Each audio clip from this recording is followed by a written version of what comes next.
Well, welcome to the Red Oak Angus 2014 sale lineup.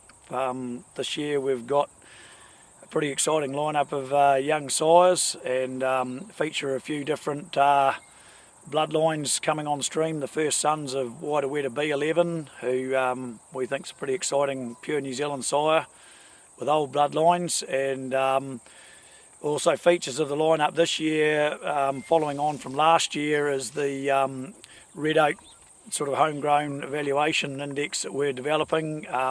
We had a growth rank on the bulls, which is we had that last year, and that created a bit of interest, and that basically ranks the bulls in there over the whole sort of year group, how they perform, you know, from weaning through, which, you know, ultimately is going to affect your bottom line.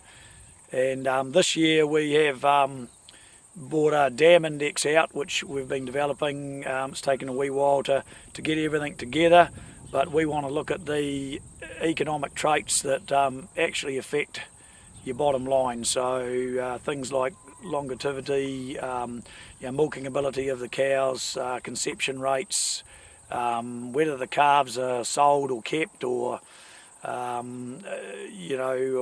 culled or whatever. We've sort of worked out on a point system, so to speak, where each of the traits, which will be documented in the catalogue, explains how we've sort of come to these conclusions. And so a cow has to rear a calf every year. They ideally get in calf early, rear calves to good weights.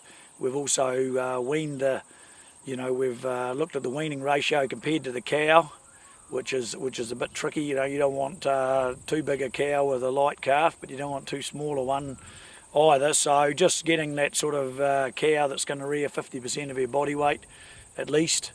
And so, yeah, obviously this index system we've got, the higher the index, the better, and we'll have all that on display at the sale day on the 16th of June.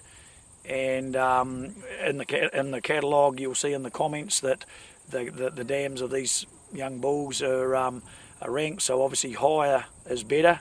And there are a few bonuses, obviously, if you have got age. There's one or two cows that are 14-year-old. If they've reared calves, that a lot of them have been to the sale or kept daughters.